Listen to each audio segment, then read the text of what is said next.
Y vamos a entrar ya en el tema que ayer fue la arquitectura, diríamos, clásica, tradicional, hoy va a ser la arquitectura moderna de Japón y voy a explicar un poco qué filtros o qué condiciones he puesto para que los edificios que vayan a salir entren en esta definición de arquitectura moderna. Van a ser edificios construidos en Japón entre el año 50 y prácticamente hasta hoy día, por arquitectos japoneses. No voy a hablar de ningún edificio construido en Japón de arquitectos extranjeros, ni voy a hablar, con una sola excepción, la primera, de ningún edificio de arquitecto japonés construido fuera de Japón.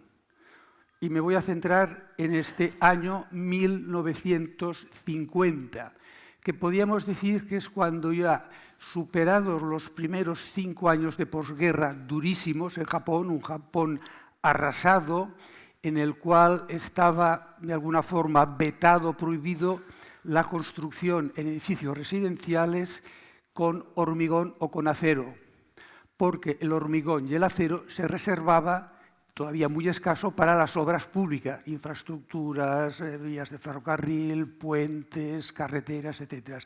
Y no fue hasta el año 51 que veremos que hubo el primer edificio, que lo veremos enseguida, de Japón, que podríamos decir moderno, arquitectura moderna, con el calificativo moderno interpretado desde Occidente, y veremos dónde los arquitectos japoneses estudiaron o aprendieron, no la arquitectura que aprendieron en los años 20-30, que aprendieron de los movimientos clásicos, Viollet de Lelique y demás, de finales del siglo XIX, sino que ya la modernidad europea occidental. El esquema va a ser la introducción, explicaré de dónde aprendieron y qué influencias eran preponderantes en este inicio de la modernidad arquitectónica en Japón. Después haré un pequeño desarrollo que serán 6 generaciones de arquitectos, desde la primera generación hasta los arquitectos más jóvenes nacidos en los años 70, 71, 74, que son jóvenes que ya sus primeras obras ya estaban en pleno siglo XXI. Y después haré una conclusión a modo de relajamiento después de tanto hormigón, cemento, hierro y cristal. Y vamos a empezar, insisto de nuevo, en mi afán de simplificar ideas, habrá muchas cosas que se podían matizar, ampliar. Podríamos decir que en la arquitectura moderna occidental hay 2 grandes tendencias, lo que los arquitectos muchas veces llamamos arquitectura orgánica. Yo aquí he puesto Frank Lloyd Wright, podía haber puesto a Alvaralto, porque inicialmente aquí tiene que haber habido una conferencia sobre Wright y la arquitectura japonesa. Entonces he puesto a Wright como protagonista o ejemplo de arquitectura orgánica, que tuvo escasa influencia inicial en Japón, a pesar de que Wright construyó el Hotel Imperial a principios del siglo XX. Y de hecho, no hay prácticamente más que un solo arquitecto japonés que colaboró con él durante la construcción del Hotel Imperial, y este arquitecto ha hecho algunas obras que son claramente, se ve la influencia estilística de Wright. Pero en cambio, la influencia que sí fue vital y fundamental en la modernidad, en la utilización del hormigón en Japón, fue la arquitectura de Corbusier, y sobre todo veremos ¿por qué la de Corbusier? Porque fue la casualidad. Bueno, yo aquí veremos, ahora sí, los que hayan visto la conferencia de ayer, que insinué unos rasgos comunes en la arquitectura tradicional, hasta qué punto podemos interpretar que siguen existiendo o no existiendo en la moderna. Esto yo lo dejo un poco a la opinión y la visión de cada uno personalmente. Puede haber gente que yo lo de la flexibilidad no lo veo tanto, y yo veo la modulación. Bueno, lo dejamos aquí. En letra blanca es lo que más o menos ayer comenté, diciendo que había otros rasgos que de momento pasábamos, ¿no?, para simplificar. Y vamos ahora a ver el origen de la arquitectura moderna japonesa. Y el origen de la arquitectura moderna japonesa está en París, en el despacho de Corbusier. ¿Por qué? Porque en el despacho de Corbusier resultó que en arquitectura, la arquitectura moderna, no los que fueron a estudiar arquitectura en los despachos de los arquitectos, ¿cómo calificarlos?, posneobarrocos de finales del siglo XIX en Londres, ¿no?, que todavía usaban capiteles, columnas, etc., sino la modernidad se estudió en París. Hay que pensar que todos los artistas del siglo XX japoneses, pues había grandes tendencias. Había la tendencia que iban pintores a Francia, ciertos tipos de artes, por ejemplo, en la danza moderna japonesa, ahora estoy estudiando la danza moderna japonesa, el origen está en Alemania.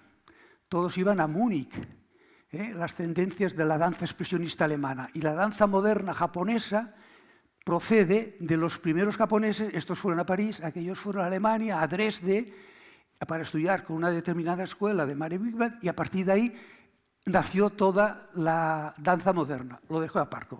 Me ha salido así espontáneamente porque es un tema que estoy trabajando ahora con mucho interés. Entonces resultó que entre el año 28 y 29, voy a coger el puntero, entre el año 28 y 29 estuvo Maekawa, Kunio Maekawa. Estuvo solo un año. Él se fue, volvió a Japón y entró Sakakura. Este señor estuvo casi 7 años, llegó a ser jefe de arquitectos en el despacho de Corbusier. Y aquí hay una coincidencia muy interesante. Bueno, después, ¿qué ocurrió?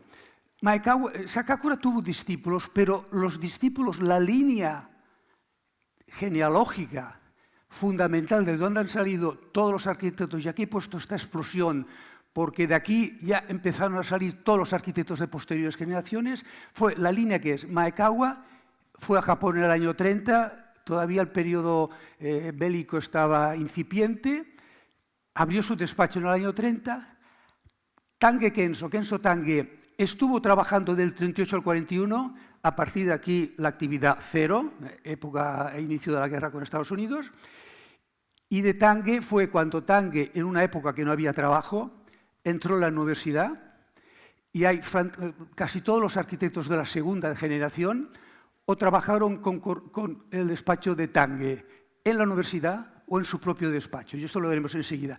Y de aquí del despacho de Tange, que lo abrió su propio despacho en el año 46, empezaron a salir los metabolistas y a partir de ahí empezaron a salir las diferentes generaciones. Y después de la guerra todavía hubo un arquitecto que en los años 50 todavía fue al despacho de Corbusier. Y veremos un poco que esta relación, incluso después de haber salido del despacho de Corbusier, hubo relaciones entre los arquitectos, sobre todo Maekawa y Corbusier, e incluso la única obra de Corbusier en Tokio, colaboraron como arquitectos, directores de la obra, que diremos ahora, Maekawa, Sakakura y un arquitecto más. Tres arquitectos que de alguna forma habían tenido relación con el despacho de Corbusier. Bien, vamos a ver ahora, vamos a entrar en esta primera generación de arquitectos. Aquí hay las fechas de nacimiento para que veamos los más veteranos. Año 12, Kenso Tange son 10 años posterior. Y podríamos decir, este señor trabajó en el despacho de Corbusier un año, este trabajó 7 años, al revés, este llegó a trabajar 7 años, este un año, que fue el relevo, aunque aquí está diferente, y Tange, que nunca llegó a trabajar con Corbusier, Tange nunca trabajó en el extranjero, pero sí trabajó, de los primeros arquitectos que trabajó en el despacho de Maekawa, recién venido de París. Y aquí tenemos a Sakakura. Vamos a empezar por Sakakura, el más veterano. Entonces, Sakakura, y aquí es la excepción de edificios construidos dentro de Japón, fue el que construyó el pabellón japonés en la Exposición Universal del 37 en París. Y aquí hay una coincidencia con España. El pabellón español de la exposición del año 37, donde se expuso el Guernica, que era de Ser coincidió en el despacho de Corbusier con Maekawa. Hay fotografías que se ve al japonés, a Maekawa, se ve a Ser y a otros arquitectos, fotografía en el despacho de Corbusier. ¿Y cuál era el pabellón? Este fue el pabellón japonés. Vemos rampas. La historia es muy divertida porque en teoría los japoneses querían hacer un pabellón de estilo tradicional y los franceses le dijeron que no sabían cómo construirlo y que hicieran uno moderno. Y entonces Sakakura fue directamente, entonces fue el encargo de última hora, volvió al despacho de Corbusier, desarrolló el proyecto desde el despacho y este fue el pabellón que de alguna forma, bueno, rampas, y se parece un poco al de Ser, al español, ¿no? Recibieron los 3 pabellones que recibieron premios en esta exposición, fue el español, el japonés y me parece que fue el finlandés. Son los 3 premios que tuvieron en esa exposición. Bueno, vamos a pasar ahora al primer edificio japonés de Sakakura, que es un museo que ahora me parece que está cerrado porque ha ha vencido el periodo de alquiler del solar donde está construido y no saben lo que van a hacer. Bueno, este fue el primer edificio con pilares metálicos, era un edificio inicial inaugurado en el año 51. De hecho, hubo un edificio casi un poco anterior del mismo año que fue la sede de la Reader's Digest, hecha por Antonín Raimond, aquel arquitecto de origen checo, nacionalizado estadounidense, pero que hizo prácticamente toda su carrera, excepto el periodo bélico, en Japón. Ayer dije, fijémonos en este pilar de esta casa que apoya sobre... Aquí estamos. Esto es una solución dentro de la modernidad, pero no solo esto, ahora veremos un pequeño videoclip de este... Vamos a hacer como ayer. Bien, aquí vemos la visión, está orientado sur, frente a un estanque, y ahora entraremos y veremos este porche, aquí lo voy a llamar porche, en el fondo es una especie de... Esta es la segunda fase que construyó Sakako en el año 66. Diferente, y aquí vemos esta especie de porche, yo le llamo porche, la famosa galería tradicional, con los pilares apoyado la vista del paisaje. Veremos este aprovechamiento del paisaje, veremos aquí los pilares metálicos apoyados en una piedra para que no se oxiden, como los pilares de madera se apoyan en una piedra en vez de empotrarlos en el terreno para que no se pudran. Ya veremos aquí el típico patio interior, es una planta muy sencilla, año 51, proyecto del 49 me parece que es, el típico patio de esculturas central. Bueno, me ha interesado que se vea esta galería, esta porche en la planta baja. Bien, y ahora vamos a ver el segundo. Claro, por problemas de tiempo vamos a ver solo una obra prácticamente por arquitecto. Y aquí tenemos diríamos, el primer ejemplo de arquitectura, vamos a llamarla post-corbusiana, por decir algo, ¿no? Que fue un bloque que construyó en el año 58, que no era más que una réplica, interpretación de la famosa unidad de habitación de Marsella de Corbusier. Es más, Maekawa visitó la unidad de Marsella de Corbusier en el año 51, mantenía todavía relación con Corbusier y la visitó. En el año 51 había comenzado la unidad de habitación, que tuvieron muchos problemas y estuvo parada mucho tiempo, y la unidad de habitación se acabó, si no recuerdo mal, en el año 55, la de Marsella, porque después hay una de Berlín, que fue en el 57, me parece. Bueno, esta se acabó en el 58. Derribada ni 40 años. Esto era una estructura brutalista, llamamos como quisiera, de hormigón, 15 pisos, apartamentos de doble altura, unos que daban hacia un lado, tenían ventilación cruzada, daban sur y norte, pero tenía una particularidad, que los apartamentos eran superficie 40 a 50 metros, no llegaban ni a 50, había unos de 45 y otros que me parece que no llegaban ni a 40, que las habitaciones eran de tatami, puertas correderas, y lo único que estaba fuera, diríamos, en un gran vestidor, pasillo, la cocina y el baño, que diríamos que eran los elementos modernos. Pero vemos esto que recuerda aquel escritorio del estilo clásico frente a las cristaleras, aquí son cristaleras translúcidas, no transparentes, y todavía en el año 58 hasta los 90 vivía gente aquí. Se derribó, supongo, esto estaba en una zona recuperada en aquellos tiempos cerca de la bahía. Se derribó, es posible que se derribara por problemas que muchas veces pasa en Japón en grandes edificios, problemas de adaptación a las normas muy estrictas contra terremotos, normas antisísmicas, que están constantemente mejorando y siendo más exigentes en Japón cada pocos años. Vamos ahora a ver el tercer arquitecto que se inspiró en esta tradición corbusiana, hormigón visto, toda esta tradición. No voy a llamar brutalista porque, bueno, estos son disquisiciones teóricas, ¿no, Ramón? Y aquí voy a poner unos pequeños aforismos de estos arquitectos a partir de ahora. Tange en esta época, en los años 50, 60, estaba en el dilema de la tradición-modernidad. que utilizo un lenguaje tradicional, pero entonces no es moderno, machacarán. Si no lo utilizo, me dirán que estoy renunciando a la tradición. Eso era un dilema Polé. Y en el libro que decías tú de Katsura de Ishimoto, las fotos de Ishimoto son de los originales. Pero en cierto momento, cuando la editorial le dijo a Ishimoto, le dijo, nos parece bien este libro, pero usted tiene que buscar a alguien que haga un comentario a estas fotos. Y salió en Tange. Y en Tange, a partir de un determinado momento, asumió toda la edición del libro e impuso recortes en las fotos, eliminando tejados, encuadrando lo que le interesaba, porque ahí quería demostrar la modernidad de Katsura, pero que no surgieran elementos que podían decir, oiga, pero usted tiene tejado inclinado, que además no es ni de teja, es de corteza, ¿no?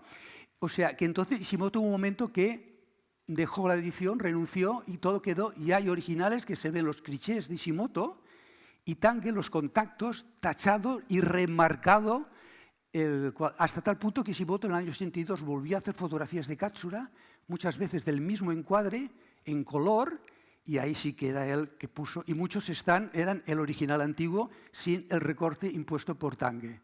Es una historia muy entretenida. Bien, pues entonces Tange, que ya había sido empezado a conocer con la obra del Museo de la Paz de Hiroshima en el año 55, pues en Occidente, patapum, descubrieron en el 58 los arquitectos europeos y norteamericanos descubrieron este edificio. Y quedaron literalmente pasmados, lo que decía Ramón, del signo, pero sin interpretarlo. Esto que es tradicional les sonaba un poco a algo.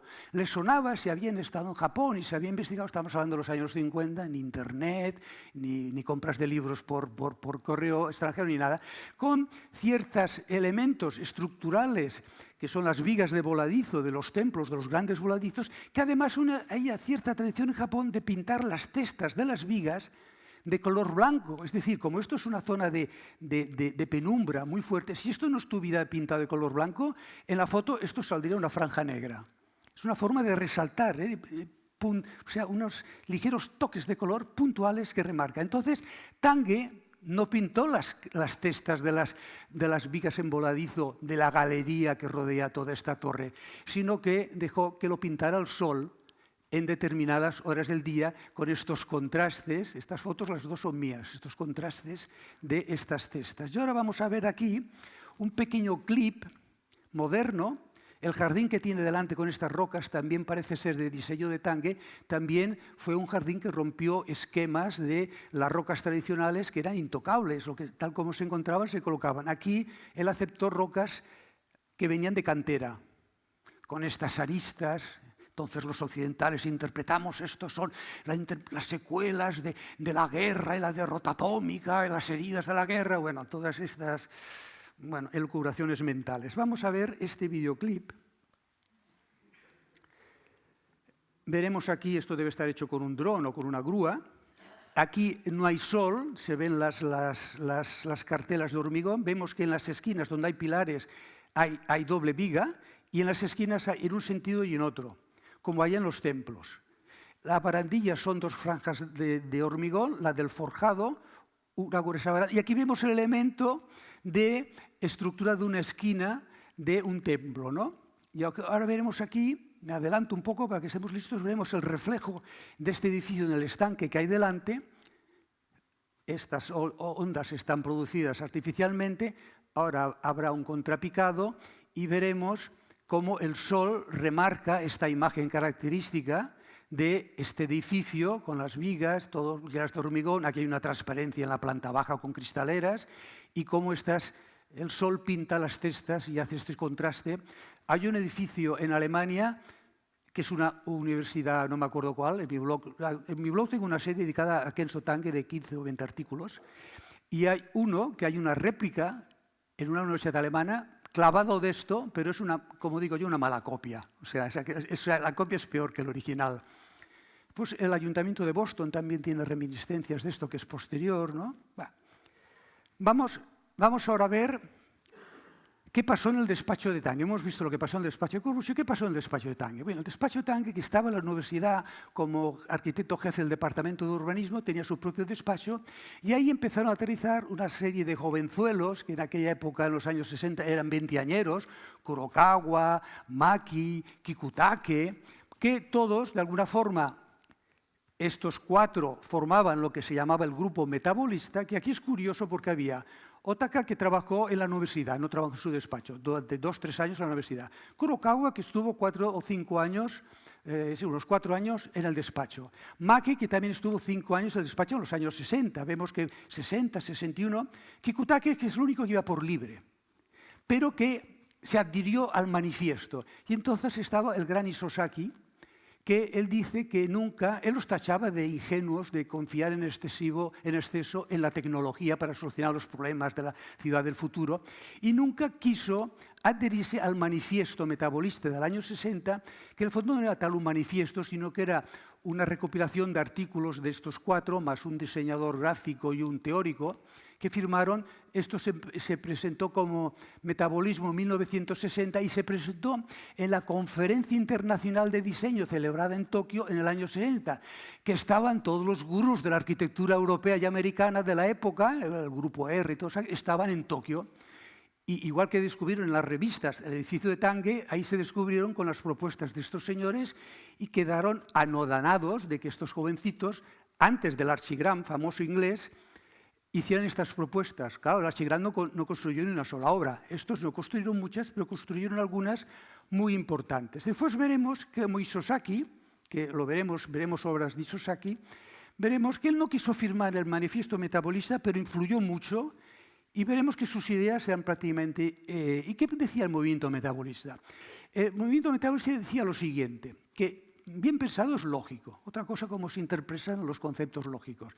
Corbusier, la frase típica que se atribuía a Corbusier, decía: un edificio es una máquina para vivir. Funcionalismo, racionalismo, como queramos llamarlo. Tiene que cumplir una función y tiene que funcionar bien. Si una cocina está mal diseñada, una habitación es pequeña, no ventila, eso no es vivienda ni es nada. Pero los metabolistas decían: no, no, no.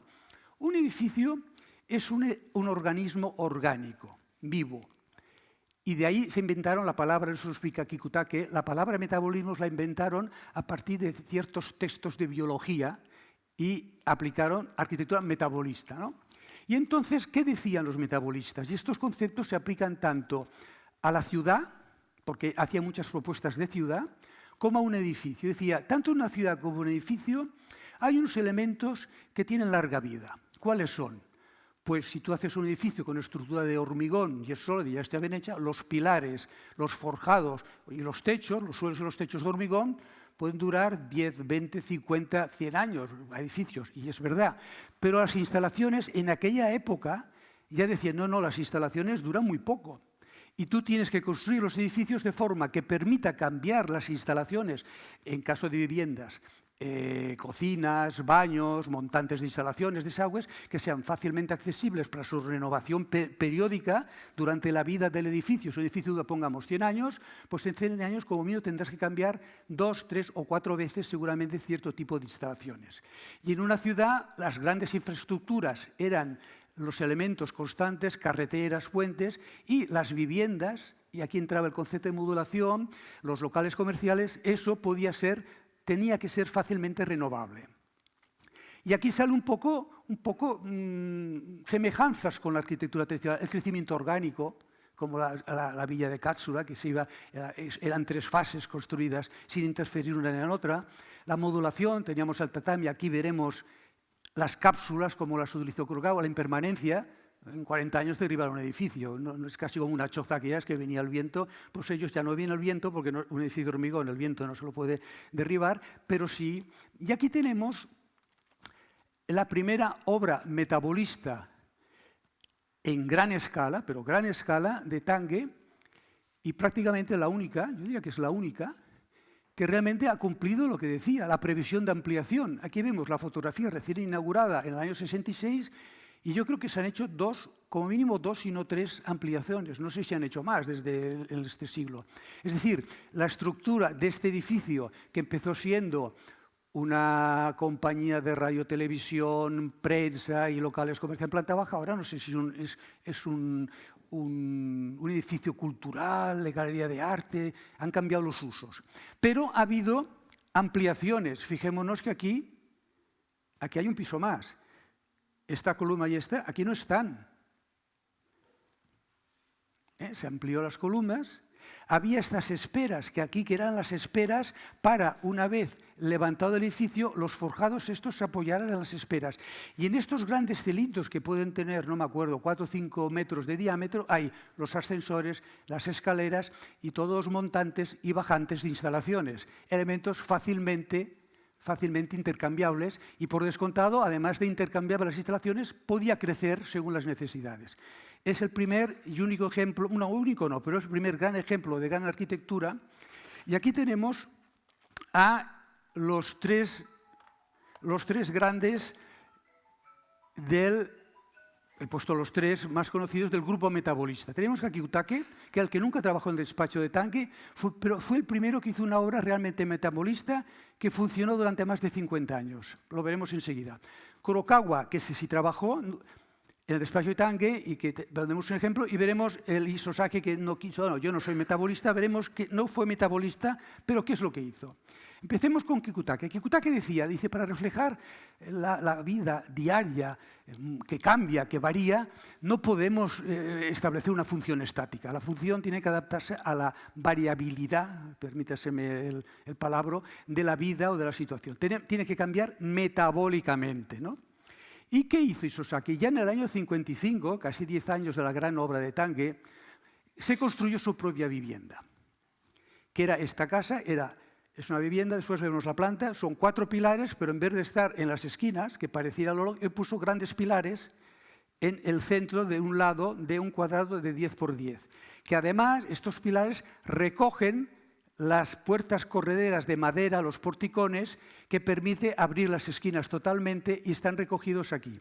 Veremos y esto es el interior no había ninguna pared, era zona de día, salón, cocina. Este armario separaba el dormitorio y el comedor de la zona de día. Este sería el comedor y la cocina, que como mínimo se debió cambiar 3 o 4 veces porque Kiyotake vivió aquí hasta que falleció.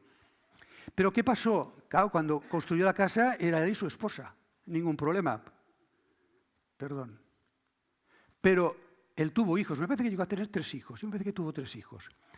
Claro, aquí no hay sitio para los hijos. Él ya había previsto unos módulos con su camita, su armario, su gran armario profundo, el escritorio, etc. ¿Y cómo se accedía a aquel? Pues simplemente lo suspendía de aquí. Y cada vez que tenía un hijo, hacía un módulo de estos, que le daba un nombre. Él no quería utilizar la palabra cápsula, lo suspendía de aquí. Y cuando los hijos se independizaron, ¿qué hizo? Pues los desmontó y se construyó aquí, que esto me parece que tiene 5 metros de altura, lo cerró con unas grandes cristaleras, hizo como un local, despacho, invernadero. O sea, se transformó la vivienda, pero no solo eso. ¿Dónde están situados el baño y la cocina? Están como módulos independientes que de alguna forma es relativamente fabricarlos, traerlos, quito el que hay, que ya lo tenía previsto y lo puso. O sea que esta vivienda, muy inicialmente su propia vivienda, se adaptó a la evolución de su familia durante 55 años. Kurokawa, ¿qué dijo? Kurokawa dijo, la arquitectura es un escenario teatral donde los actores principales dialogan con el espacio. Bueno, Kurokawa era el más mediático, diríamos ahora, de los arquitectos. Llegó incluso a presentarse como, no sé si como gobernador de Tokio, hizo campaña política en el año 2007-2008, pero enseguida enfermó y lo dejó. Salía en la televisión, salía en tertulias televisivas sobre arquitectura, era elegantísimo, con unos trajes, una persona era guapote, o sea, era un arquitecto. Hoy día rompería audiencias. Y aquí tenemos su edificio emblemático, polémico, emblemático, que lo acaban de empezar a derribar el mes de abril pasado. Sí, en abril ha empezado, que sí, que no, que sí, que no, en abril ha empezado a derribarlo, ya hay fotografías, ahora ya está cubierto con andamios, han derribado la planta baja, han desmontado algunas instalaciones, han recuperado de algunas cápsulas las ventanas, los armarios, si había algunos originales, para trasladarlos a algún sitio y hacer una réplica con ventanas, y lo van a derribar.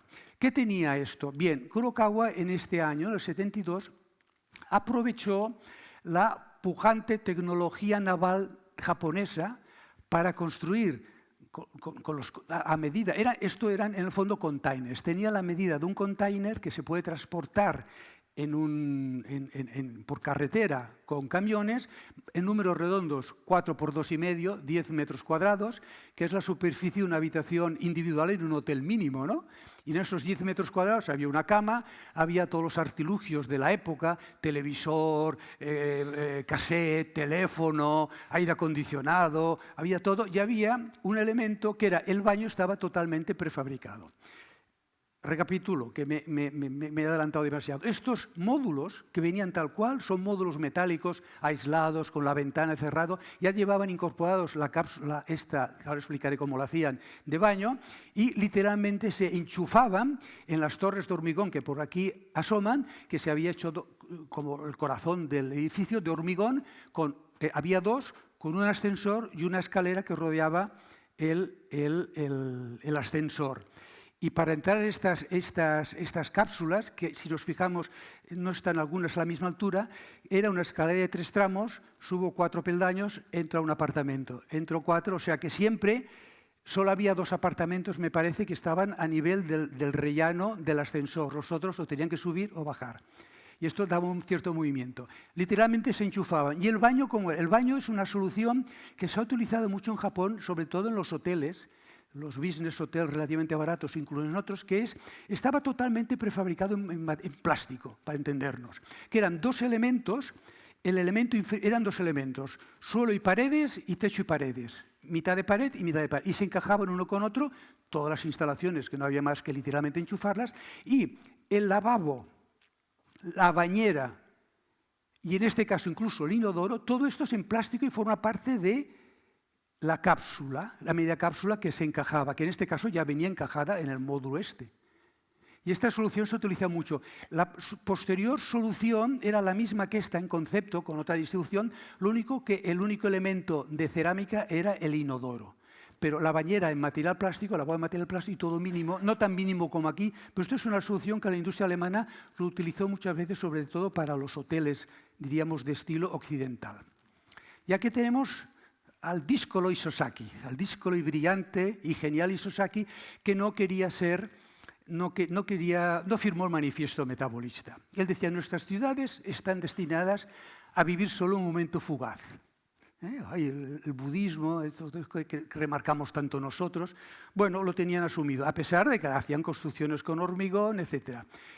Y él no quiso firmar el manifiesto metabolista, pero en el año 60, antes del edificio aquel de Tange, es que se parece mucho al edificio de Tange, y construyó lo que llamaba ciudad en el aire, que yo explicaré por qué decía ciudad en el aire, y él decía esto, me basta un solar de 10 metros cuadrados, hago una columna enorme de 10 metros cuadrados con todas las instalaciones como canal para la circulación en vertical y ahí voy adosando puentes con cápsulas o no cápsulas de viviendas, de locales, de lo que queramos. Y es en el aire porque esta ciudad que levantaba estos estaba construida a partir de los 31 metros. En el año 60 en Tokio había una limitación de altura máxima, 30 metros, que en el año 63 ya se eliminó. Con lo cual, ahora si quisiera hacer una ciudad en el aire tenía que hacerla a partir de 250 metros, ¿no? Pero la idea suya era construir a partir de los edificios hasta 30 metros, que era en esa época la altura máxima de los edificios de Tokio. Es decir, esto es... De hecho, Isozaki influyó mucho en las ideas de Tange y de los otros. Esto está clarísimo, ¿no? Vamos a la tercera generación, que yo he puesto 2 ejemplos. Toyo Ito, que es muy conocido, que trabajó en el despacho de Kikutake, 4 años, y Tadao Ando, que es un caso singular. Tadao Ando no solo no tiene estudios de arquitectura, ni en Japón, ni en ningún sitio.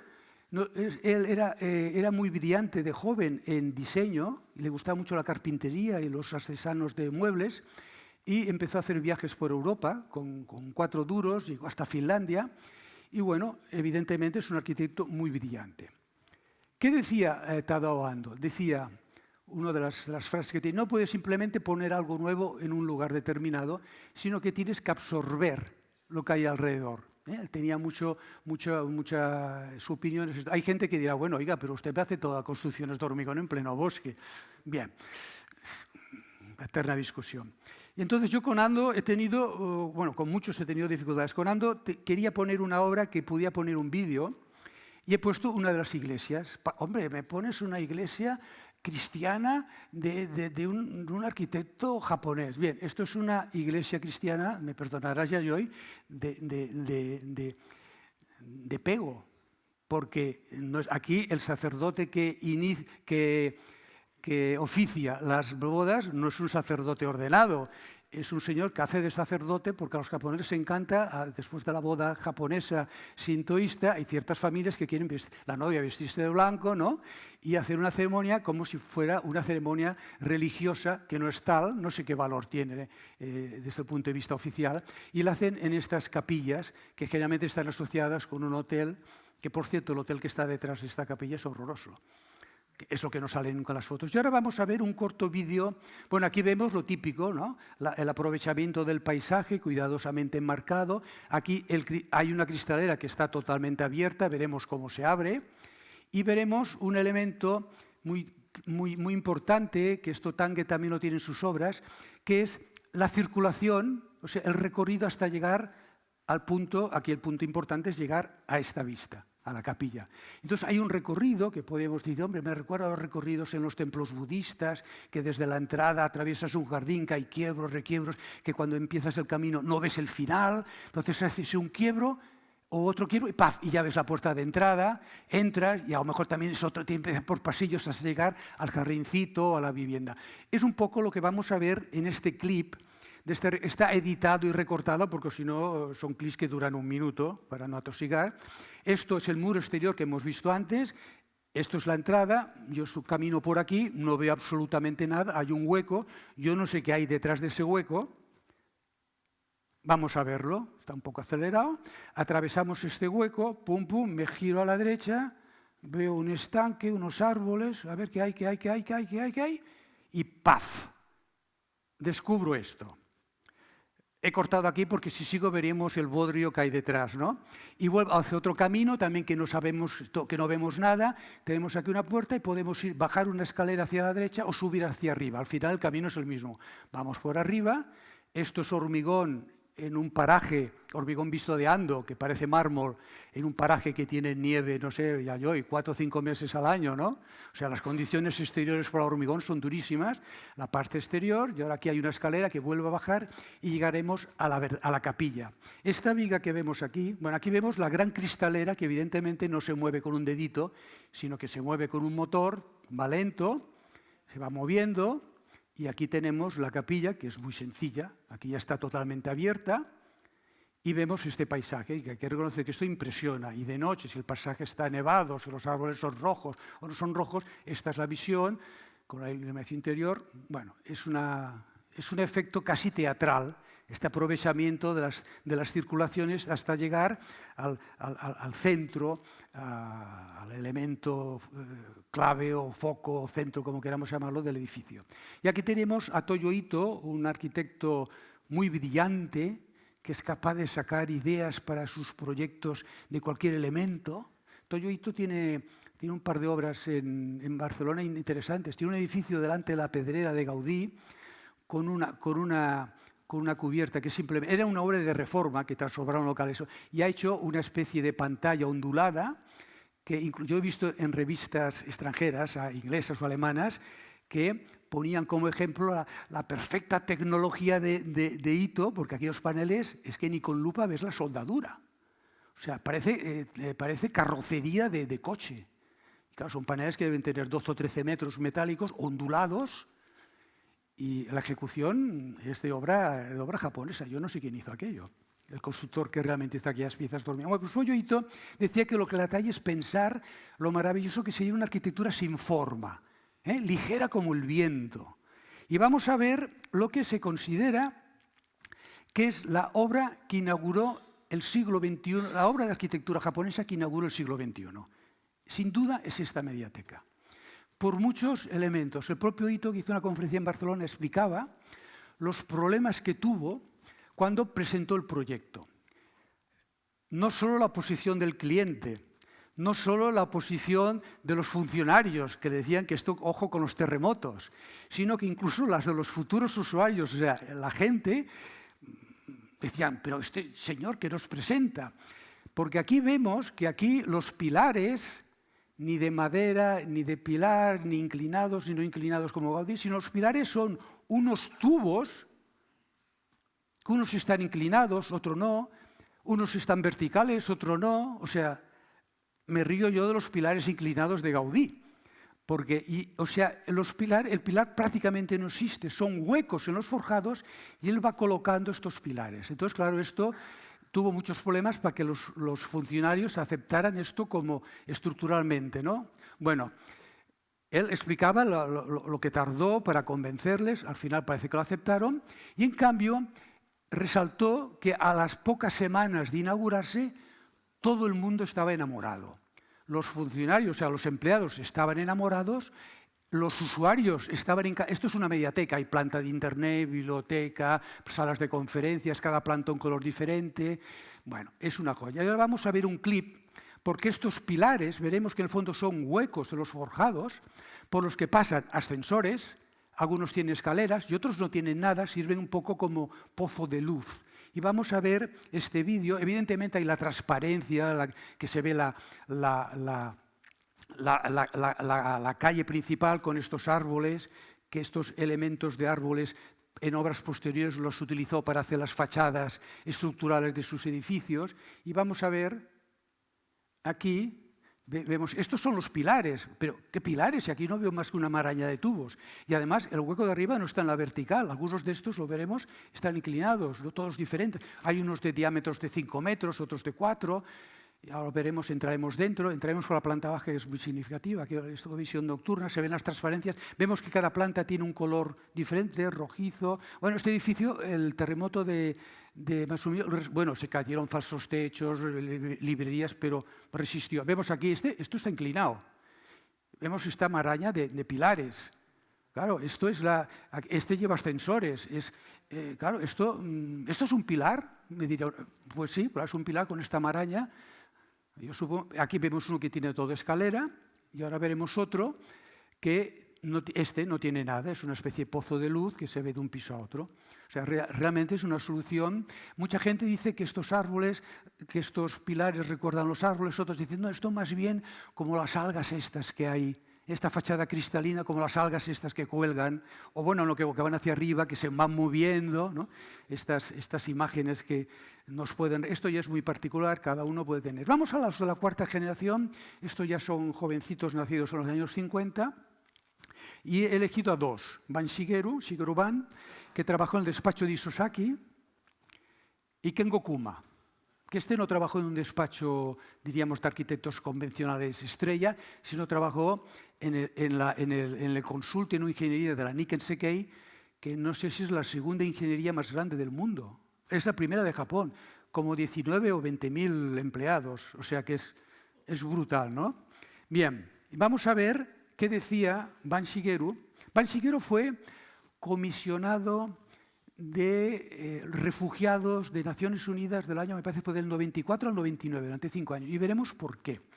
Shigeru decía, yo no invento nada nuevo, solo uso materiales existentes de una manera diferente. Y voy a poner un ejemplo muy localizado, pero que fue lo que le catapultó a la fama, lo que de nuevo en Occidente quedamos pasmados, pero ¿qué me hace? ¿Qué pilares me usa este señor? ¿Por qué?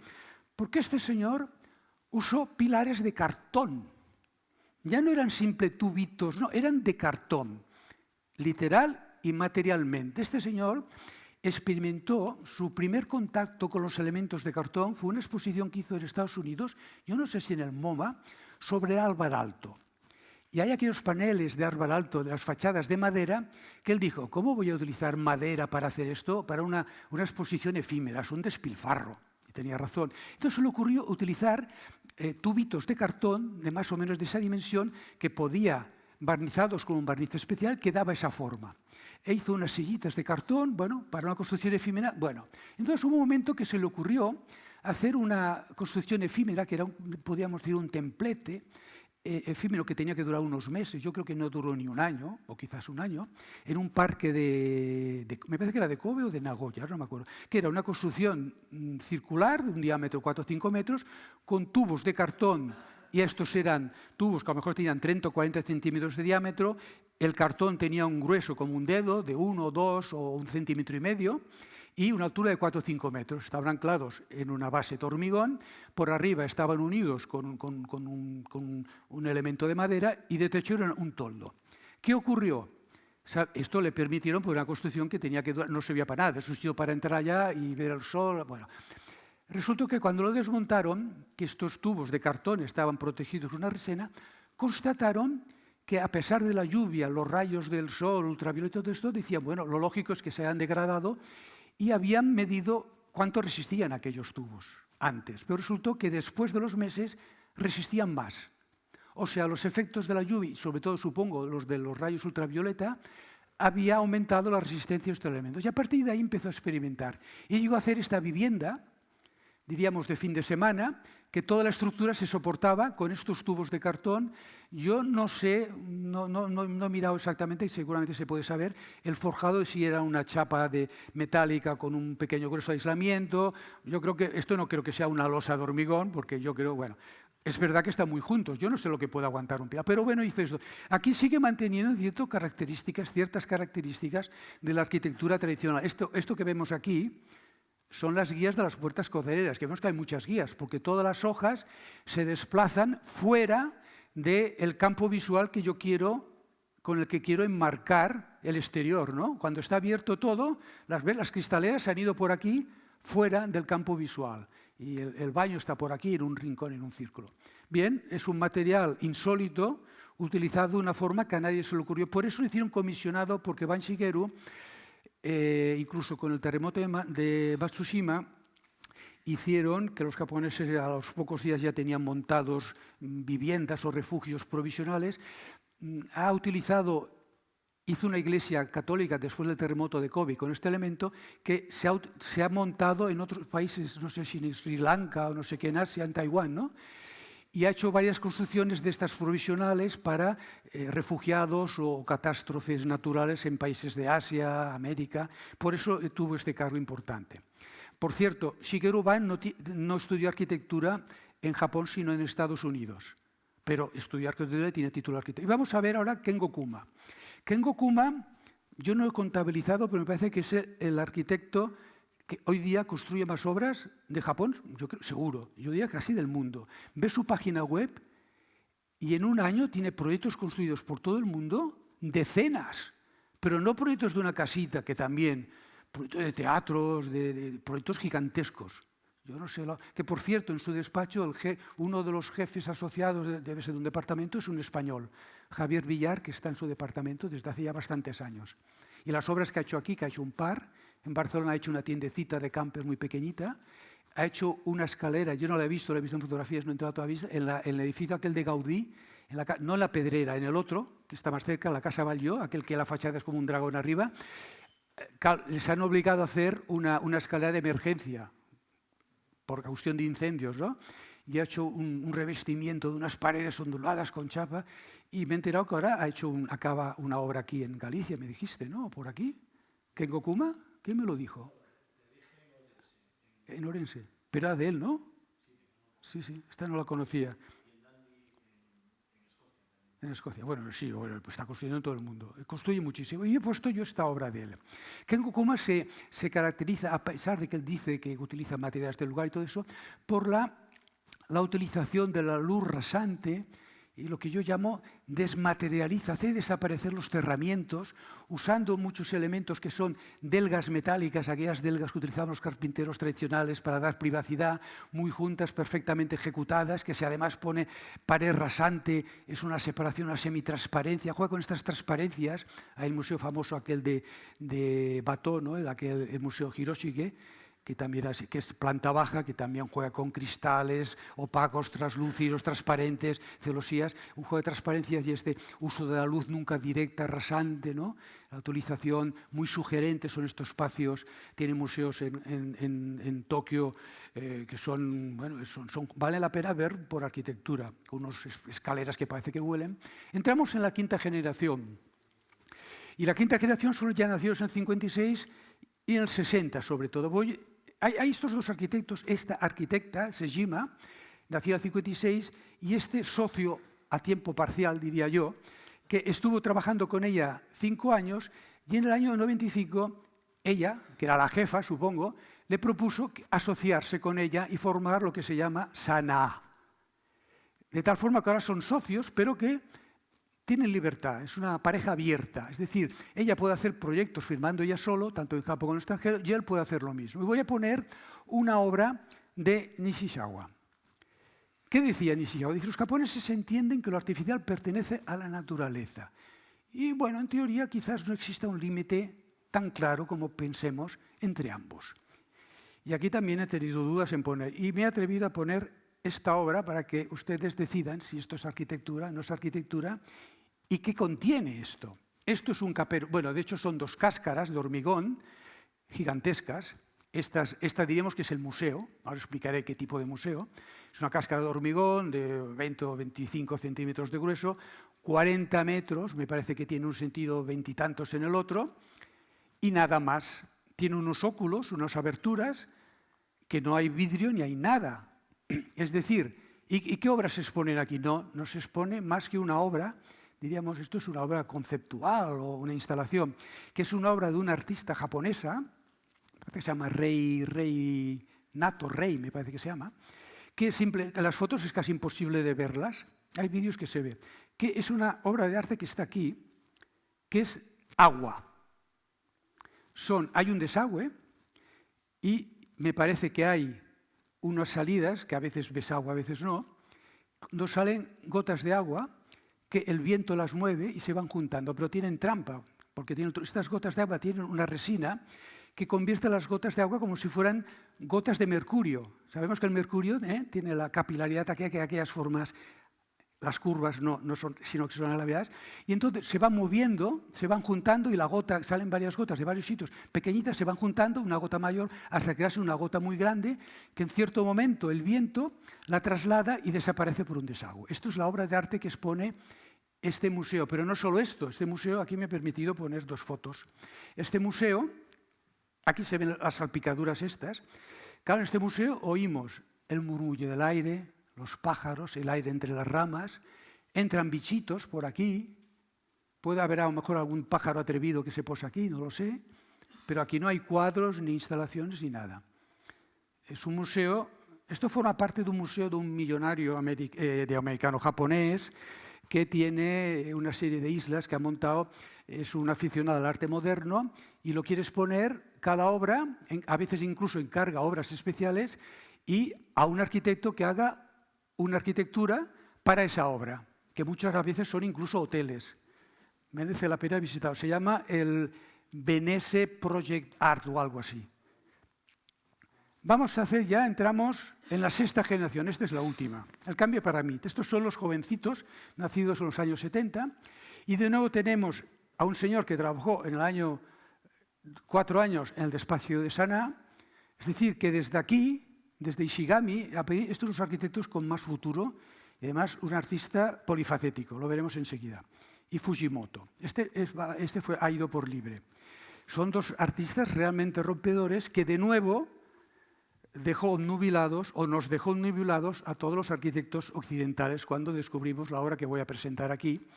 Él dice, un espacio vacío que las personas necesitan para explorar y encontrar su propia comodidad importante, interior, no la exterior. Lo importante no es que esté sentado en una butaca mullida, con un gran respaldo, no, eso no. Lo importante es la comodidad interior. Y nos plantea una casa que la flexibilidad aquella que comenté ayer de casas de tatami que se pueden abrir, cerrar, que una habitación puede fusionarse con la de al lado si apartamos los de estos, bueno, aquí eso está llevado a límites inverosímiles, solo posibles en Japón. Esto es una vivienda, es verdad que es una vivienda por encargo, que no llega a 90 metros, 85 metros repartidos, me parece que son 21 plataformas que si dividimos 80 entre 21, salen a 4 metros cuadrados por plataforma. Habrá alguna de menos y una de más. Que se pueden usar para sentarse, para trabajar, para cocinar, como escritorio, como librería. Aquí vemos el baño, veremos un vídeo de eso. Y una casa construible en Japón, ¿por quién en Japón, quién fuera de Japón aceptaría una terraza sin barandillas, con la puerta que abre hacia afuera? Transparencias que solo hay cortinas, no hay persianas, cortinas, y sobre todo esto de subir y bajar peldaños. Esto fue porque el propio Fujimoto lo explicaba, era una pareja de jóvenes que vivía en una casa, una vivienda, y decía, nosotros la casa somos como nómadas. Un día estamos en una habitación haciendo una cosa, otro día estamos en otra habitación haciendo otra cosa, que tiene mucho que ver con esta tradicional flexibilidad, y entonces Fujimoto dice, entonces yo pensé, esto es como vivir en un árbol. Un día estoy en una rama, un día estoy en otra rama, y les hizo la casa a medida. La casa a medida, nunca mejor dicho. A ver si salta el vídeo. Sí, y ahora veremos el vídeo, muy rápido. Ya veremos que el coche que tiene esta pareja ya demuestra un poco la filosofía. Tiene un 2 caballos en el año 2000. O sea que no sé si se venden muy baratos o muy caros. Esto ya son piezas de museo. Vemos aquí las escaleras imposibles sin barandilla, las plataformas. Esto se usa como escritorio. Aquí hay un taburete, muchos cojines, cortina. Estas escaleras en España serían imposibles, nadie te las aceptaría. Ya no solo el cliente, sino las instituciones. Aquí vemos la cocina, más cojines, aquí un armario. Hay solo 2 paredes de hormigón. Son pilares muy pequeñitos, muchos pilares, no hay pilares gruesos de hormigón. Hay 2 pilares, aquí vemos el baño, cortinas para de noche cerrarlo. Veremos el baño, la ducha exterior, la bañera, y bueno, si quieres, pues corres la cortina y si no, no pasa nada. Y la terraza. Claro, esta casa, ahora esta es del año 10, me parece que he dicho, ¿de qué año era esta casa? No me acuerdo. Esta casa ahora ya empieza a tener signos de mantenimiento, esto es metálico, ya empieza a haber signos que ahora hay que pintarla. Y después otra cosa, esta casa cuando subes y entras, no digo que se mueva, pero notas o sea, aquí saltar la comba, pues pasaría un poco como aquí, ¿no? Realmente sería esto, pero bueno. Por eso digo que es una casa que son muy resilientes, ¿no?, los japoneses en cuanto a estas exigencias. Y aquí tenemos Ishigami. A mí Ishigami tiene pocas obras, ahora ya tiene. Este Ishigami tiene un proyecto en España, aquí es un proyecto que se hace en la zona aquella de Huesca, de un arquitecto francés casado con una galerista madrileña que ha encargado varios arquitectos internacionales. Sí, y tiene Ishigami, me parece que Fujimoto tienen 2 proyectos que no se han construido, que irán construyendo con los años. Y porque hubiera sido la primera obra de Fujimoto fuera de Japón. Bueno, la primera ha sido el Arro Blanco de Montpellier, me parece que es con aquellas terrazas, una obra estupenda. Y ahora me parece que y entonces hizo esta obra que también sorprendió a la gente. Esta obra no sé si tiene 1.000 o 2.000 o 3.000 metros cuadrados, es bastante grande. Es un taller anexo del Instituto Tecnológico de Kanagawa. Y es un taller que puede haber tanto un señor que hace casi trabajos manuales o cerámica, con uno que está trabajando con inteligencia artificial, otro con superordenadores, u otro que está trabajando, con combinaciones de origami, que el origami a los supermatemáticos les entusiasma, hacen origamis. Los matemáticos alucinan con el origami, hacen cosas maravillosas. Bien, pues vamos a ver un poco. Claro, ¿qué es que hay la particularidad? Aquí tampoco, él decía, yo no quiero tener una estructura con pilares de hormigón de 30 centímetros cada 4 o 5 metros. Eso no es nada flexible, condiciona mucho el uso. Y entonces, en esta planta, yo no me acuerdo, pongamos que tenga 2.000 metros cuadrados, hay 305 pilares.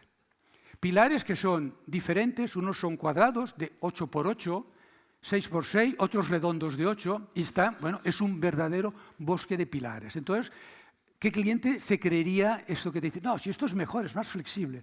Pues resulta que sí que lo es. Vamos a ver el clip.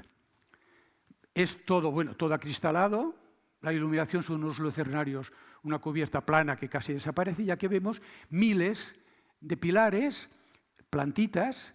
Este señor está trabajando, yo qué sé, vemos que tiene ordenadores, aquí un aparato enorme que no sé qué es, aquí uno que se ponía, aquí veremos, aquí tiene un señor que trabaja con No sé si están haciendo estudios de energía eólica, no lo sé.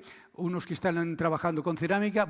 Vemos que hay muebles recuperados antiguos de todo tipo. Es decir, ellos decían, no, es que estos pilares permiten que tú te crees tu propio espacio de trabajo.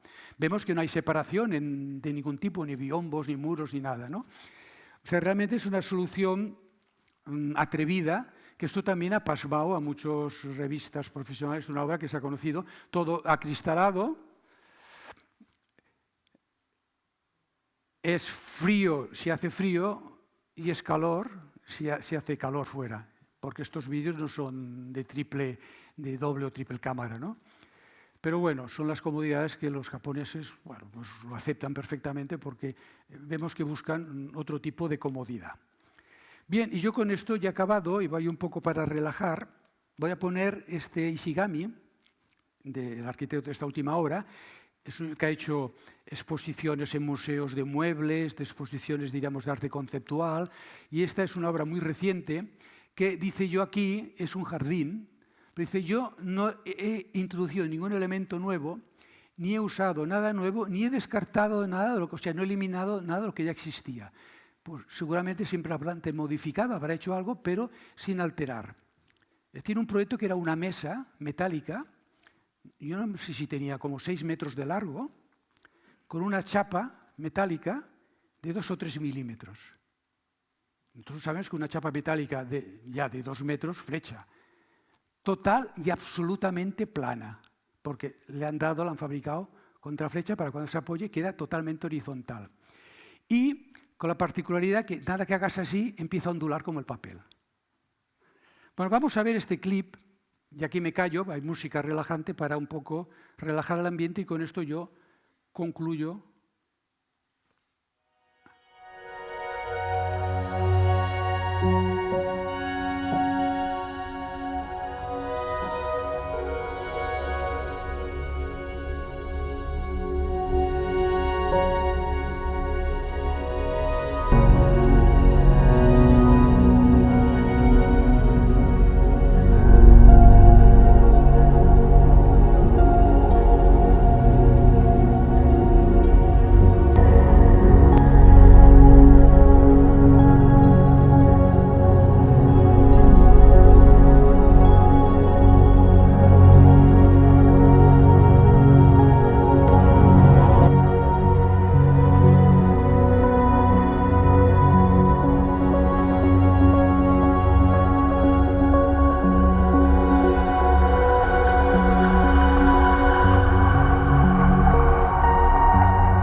Con esto cerramos el círculo y conectamos con la primera conferencia que fue sobre jardines de Pilar Cabañas. Y yo con esto acabo.